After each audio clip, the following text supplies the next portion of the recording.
जय हिंद साथियों। आज नवंबर की 14 तारीख है और 14 नवंबर के करंट अफेयर्स के प्रश्नों के साथ मैं रविंद्र सिन्हा एक बार पुनः आप सभी छात्रों का हार्दिक स्वागत करता हूं, हार्दिक अभिनंदन करता हूं। साथियों, कल किसी कारणवश 13 नवंबर के करंट अफेयर्स अपलोड नहीं कर सका था, तो इस वजह से आज के वीडियो में 13 और 14 इन दोनों तारीखों के मैं करंट अफेयर्स आपके सामने लेकर आया हूं। तो चलिए देर ना करते हुए स्टार्ट करते हैं आज का पहला प्रश्न। दोस्तों, आज का पहला प्रश्न है, हाल ही में केंद्रीय मंत्री डॉक्टर जितेंद्र सिंह ने किस स्थान पर लाइफ साइंस डाटा के लिए भारत का पहला राष्ट्रीय भंडार भारतीय जैविक डाटा केंद्र लॉन्च किया है? जी हाँ, इसका राइट आंसर आपको बताना है। तो दोस्तों, इसका राइट आंसर है फरीदाबाद। आपको बता दूं, यह भारत में सार्वजनिक रूप से वित्त पोषित अनुसंधान से उत्पन्न सभी जीव विज्ञान डाटा को संग्रहित करने के लिए अनिवार्य है और इसकी डाटा भंडारण क्षमता लगभग 4 पेटाबाइट है और इसमें ब्रह्म हाई परफॉर्मेंस कंप्यूटिंग सुविधाएं उपलब्ध है। चलिए दोस्तों, बढ़ते हैं आज के दूसरे प्रश्न की ओर। दूसरा प्रश्न है, हाल ही में भारतीय किसानों के लिए सोशल नेटवर्किंग प्लेटफॉर्म कृषिफाई को ई नाम द्वारा ऑफ प्लेटफॉर्म पोर्टल के साथ एकीकृत किया गया है। ई नाम की स्थापना किस वर्ष हुई थी? दोस्तों, इसका राइट आंसर है 2016। आपको बता दूं कि एक सेवा प्रदाता के रूप में कृषिफाई किसानों को सलाहकार सेवाएं प्रदान करेगा और भारत के 14 करोड़ से अधिक किसानों की ज़रूरतों को पूरा करेगा। दोस्तों, ई नाम भारत में कृषि उत्पादन के लिए एक ऑनलाइन ट्रेडिंग प्लेटफॉर्म है। चलिए बढ़ते हैं तीसरे प्रश्न की ओर। दोस्तों, आज का तीसरा प्रश्न है, हाल ही में लोक सेवा प्रसारण दिवस किस तिथि को मनाया गया? जी हाँ, हाल ही में लोक सेवा प्रसारण दिवस किस तिथि को मनाया गया? दोस्तों, इसका राइट आंसर है 12 नवंबर। याद रखेंगे, 12 नवंबर। साथियों, आपको बता दूं कि लोक सेवा प्रसारण दिवस 12 नवंबर 2022 को मनाया गया और 1947 में दिल्ली में ऑल इंडिया रेडियो पर महात्मा गांधी की एकमात्र यात्रा के उपलक्ष्य में हर साल यह दिवस मनाया जाता है। साथियों, बढ़ते हैं चौथे प्रश्न की ओर। चौथा प्रश्न है, हाल ही में किस राज्य की सरकार ने राज्य को 2023 तक स्लम मुक्त बनाने की घोषणा की है? दोस्तों, प्रश्न रिपीट कर रहा हूं, हाल ही में किस राज्य की सरकार ने राज्य को 2023 तक स्लम मुक्त बनाने की घोषणा की है? दोस्तों, इसका राइट आंसर है ओडिशा।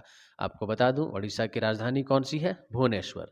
यहाँ के मुख्यमंत्री कौन है? नवीन पटनायक। और ओडिशा के वर्तमान राज्यपाल कौन है? गणेशी लाल। तो चलिए चलते हैं आज के अगले प्रश्न की ओर, आज के पांचवें प्रश्न की ओर।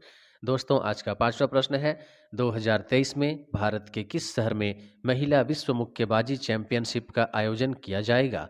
जी हाँ, महिला विश्व मुक्केबाजी चैंपियनशिप का आयोजन 2023 में भारत के किस शहर में किया जाएगा? तो दोस्तों, इसका राइट आंसर है नई दिल्ली। आपको बता दूं, भारत में यह आयोजन तीसरी बार किया जा रहा है। इससे पहले वर्ष 2006 और 2018 में इस प्रतियोगिता का आयोजन भारत में किया जा चुका है। साथियों, 2022 महिला विश्व मुक्केबाजी चैंपियनशिप का आयोजन कहाँ किया गया था? तो इसका आयोजन तुर्की में किया गया था। तो चलिए साथियों, चलते हैं आज के छठे प्रश्न की ओर और आज का छठा प्रश्न है, हाल ही में किसे अखिल भारतीय रबड़ उद्योग संघ का अध्यक्ष चुना गया है? जी हाँ, हाल ही में किसे अखिल भारतीय रबड़ उद्योग संघ का अध्यक्ष चुना गया है? तो दोस्तों, इसका राइट आंसर है रमेश केजरीवाल। जानकारी दे दूं कि ऑल इंडिया रबड़ इंडस्ट्रीज एसोसिएशन ने घोषणा की है कि उसने रमेश केजरीवाल को अपना अध्यक्ष और शशि सिंह को वरिष्ठ उपाध्यक्ष के रूप में चुना है।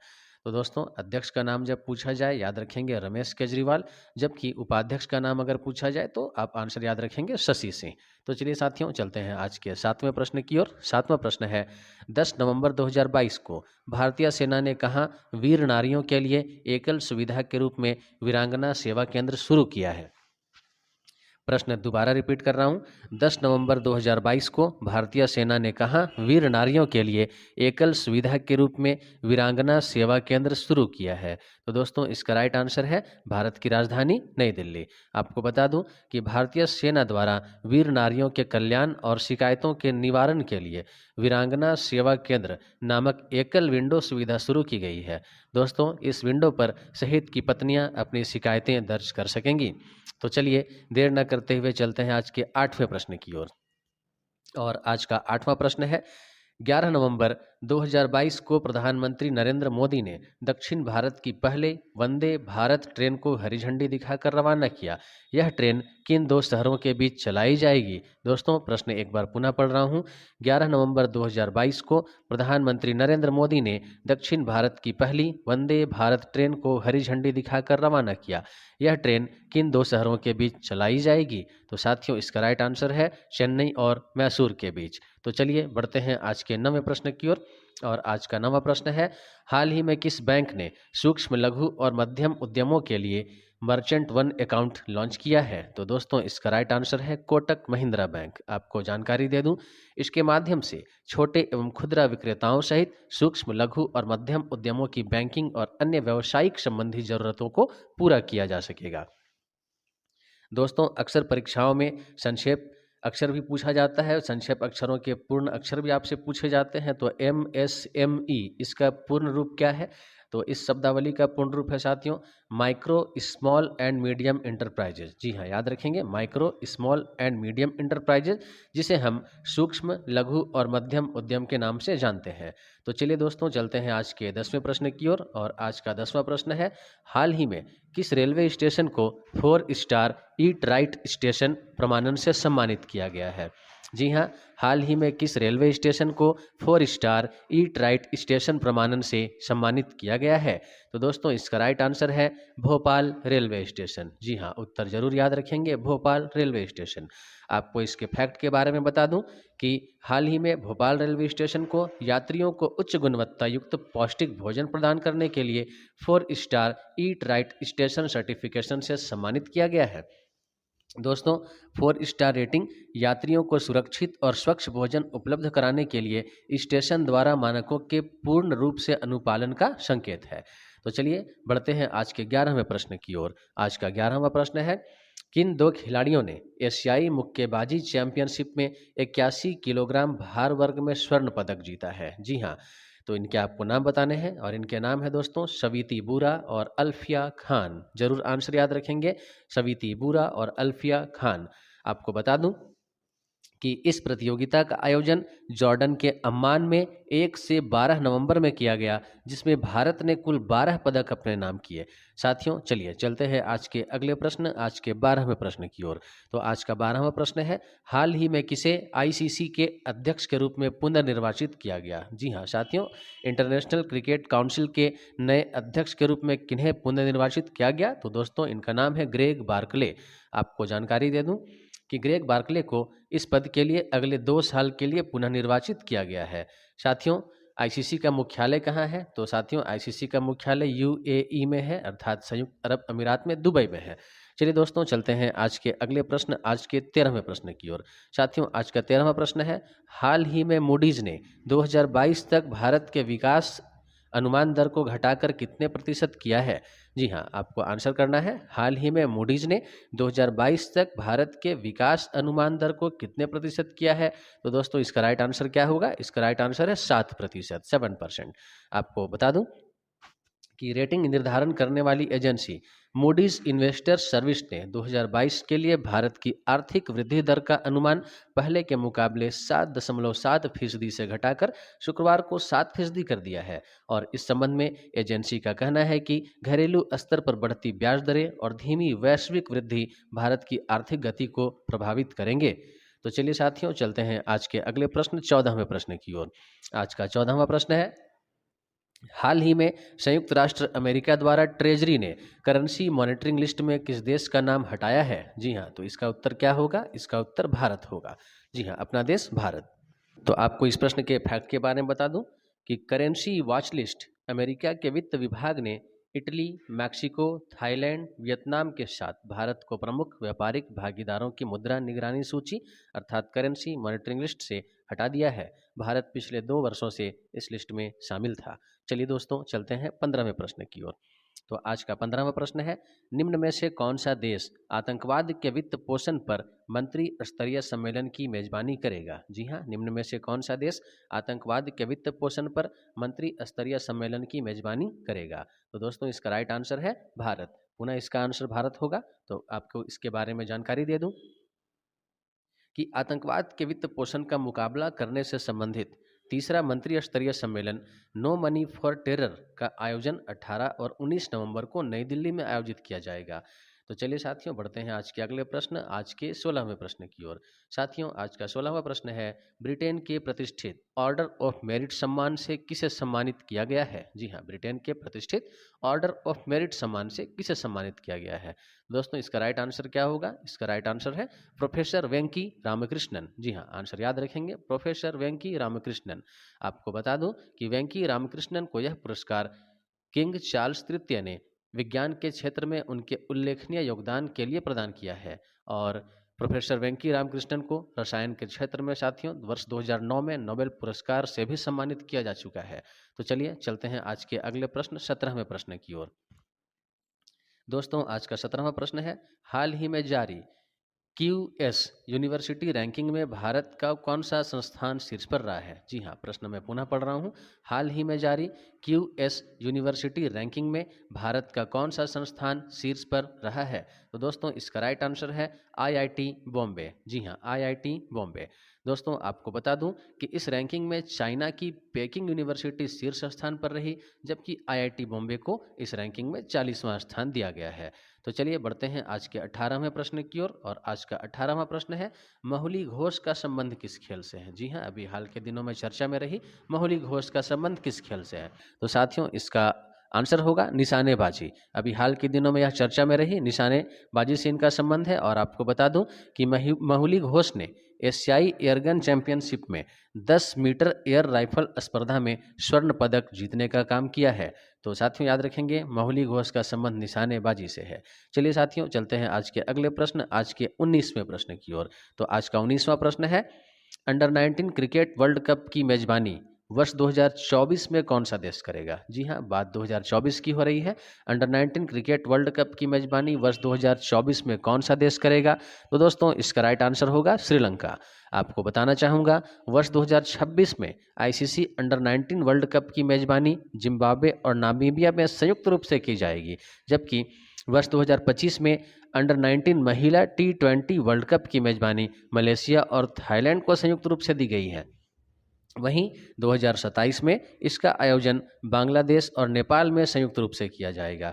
तो चलिए बढ़ते हैं आज के अगले प्रश्न, आज के 20वें प्रश्न की ओर। आज का 20वां प्रश्न है, किस देश ने T20 क्रिकेट प्रतियोगिता के विश्व कप का खिताब अपने नाम किया? जी हाँ, किस देश ने T20 क्रिकेट प्रतियोगिता के विश्व कप का खिताब अपने नाम किया? तो साथियों, अभी कल की ही बात है, इंग्लैंड ने पाकिस्तान को हराकर यह खिताब अपने नाम किया। तो इसका राइट आंसर होगा इंग्लैंड। आपको बता दूं कि यह जो फाइनल मैच था साथियों, यह ऑस्ट्रेलिया के मेलबर्न में खेला गया था। और मेलबर्न में खेले गए फाइनल मैच में इंग्लैंड ने पाकिस्तान को 5 विकेटों से हराकर विश्व कप पर कब्जा जमाया। इससे पहले साथियों, इंग्लैंड ने वर्ष 2010 में भी इस खिताब को अपने नाम किया था। तो चलिए चलते हैं इसके कुछ और जानकारी भरी बातों की ओर। तो और भी आपको बातें बताता हूँ।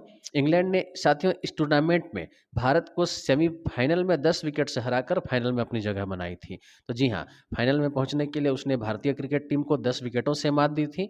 और साथियों, इंग्लैंड के कप्तान कौन है? Ben Stokes. और पाकिस्तान भी चूंकि फाइनल में पहुंचा था, पाकिस्तान इस टूर्नामेंट का उप विजेता रहा है। तो पाकिस्तान के कप्तान का नाम भी आपको मालूम होना चाहिए। तो पाकिस्तान के कप्तान का नाम क्या है? बाबर आजम। ओके फ्रेंड्स, चलते हैं अगले प्रश्न की ओर। तो आज का अगला प्रश्न है 21वां प्रश्न, हाल ही में वैश्विक उत्पादन में 41% के साथ बाजरा का प्रमुख उत्पादक देश कौन सा बना है? जी हाँ, हाल ही में वैश्विक उत्पादन में 41% के साथ बाजरा का प्रमुख उत्पादक देश कौन सा बना है? तो दोस्तों, इसका राइट आंसर है अपना देश भारत। याद रखेंगे, भारत। और अभी हाल ही में ओडिशा में बाजरा दिवस भी मनाया गया था, और इसकी चर्चा मैं पिछले वीडियोस में कर चुका हूं। तो चलिए दोस्तों, चलते हैं 22वें प्रश्न की ओर। और 22वां प्रश्न है, हाल ही में देश के मशहूर शख्सियत राकेश कुमार का निधन 81 वर्ष की आयु में हो गया। वह कौन थे? जी हाँ, मशहूर शख्सियत राकेश कुमार का निधन 81 वर्ष की आयु में हो गया। आपको बताना है उनका संबंध किस क्षेत्र से था या फिर वो कौन थे। तो साथियों, इसका राइट आंसर है फिल्म लेखक और निर्माता निर्देशक। जी हाँ, याद रखेंगे, फिल्म लेखक और निर्माता निर्देशक। दोस्तों, राकेश कुमार को खून पसीना, 2 और 2 5, mister Natwarlal, Yaarana, Johnny, I love you फिल्मों के लिए जाना जाता है। तो चलिए बढ़ते हैं 23वें प्रश्न की ओर। और 23वां प्रश्न है, हाल ही में विश्व दयालुता दिवस अर्थात वर्ल्ड काइंडनेस डे किस तिथि को मनाया गया है? जी हाँ, विश्व दयालुता दिवस किस तिथि को मनाया गया है, इसकी जानकारी देनी है। तो दोस्तों इसका राइट आंसर है 13 नवंबर। याद रखेंगे 13 नवंबर। तो चलिए साथियों चलते हैं आज के अगले प्रश्न 24वें प्रश्न की ओर। और आज का 24वां प्रश्न है, हाल ही में किस बॉलीवुड अभिनेता को ग्लोबल आइकॉन अवार्ड से सम्मानित किया गया है? जी हाँ, हाल ही में किस बॉलीवुड अभिनेता को ग्लोबल आइकॉन अवार्ड से सम्मानित किया गया है? तो दोस्तों इसका राइट आंसर है शाहरुख खान। याद रखेंगे शाहरुख खान। आपको जानकारी दे दूं कि ग्लोबल आइकन अवार्ड सिनेमा के क्षेत्र में उल्लेखनीय योगदान तथा समाज सेवा में भागीदारी के लिए प्रदान किया जाता है। और बॉलीवुड के किंग खान को संयुक्त अरब अमीरात में एक्सपो सेंटर में शारजाह इंटरनेशनल बुक फेयर 2022 के 41वें संस्करण में global icon of cinema and cultural narrative award से सम्मानित किया गया। तो चलिए दोस्तों बारी आती है आज के अंतिम प्रश्न की, आज के 25वें प्रश्न की। आज का 25वां प्रश्न है, हाल ही में आई रिपोर्ट के अनुसार सितंबर माह में औद्योगिक उत्पादन कितना प्रतिशत बढ़ा है? जी हाँ, हाल ही में आई रिपोर्ट के अनुसार सितंबर माह में औद्योगिक उत्पादन कितना प्रतिशत बढ़ा है? तो दोस्तों इसका राइट आंसर है 3.1%। जी हाँ, 3.1%।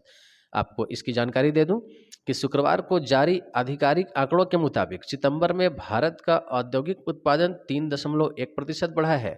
दोस्तों सितंबर 2021 में औद्योगिक उत्पादन सूचकांक अर्थात IIP 4.4% बढ़ा था। राष्ट्रीय सांख्यिकी कार्यालय अर्थात NSO द्वारा जारी IIP आंकड़ों के अनुसार विनिर्माण क्षेत्र का उत्पादन सितंबर 2022 में 1.8% बढ़ा है। तो दोस्तों अब बारी आती है पिछले प्रश्न की। और पिछला प्रश्न क्या था कि भारत के नौसेना प्रमुख कौन बनाए गए?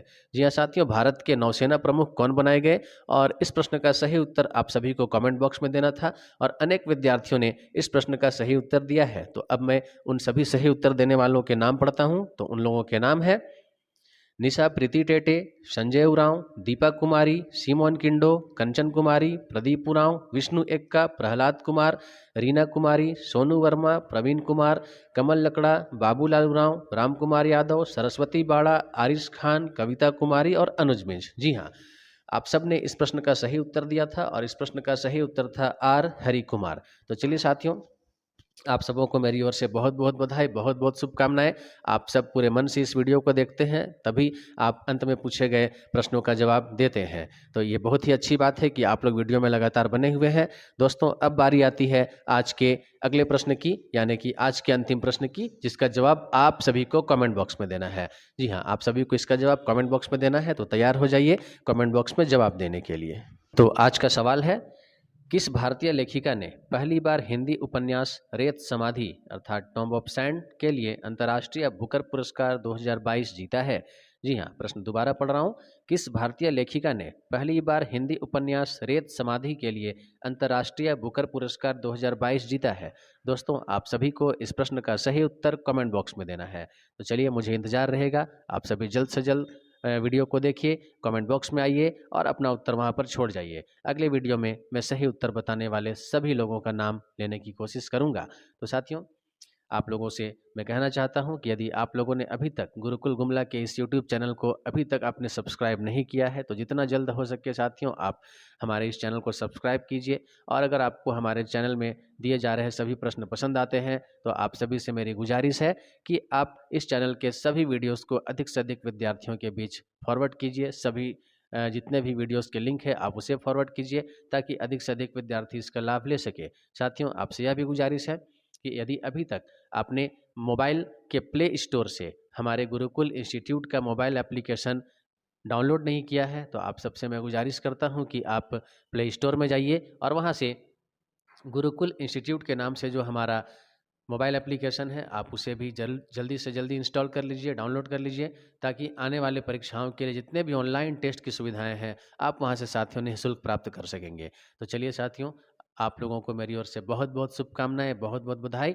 और आज के लिए मेरी ओर से इतना ही। जय हिंद, जय भारत साथियों।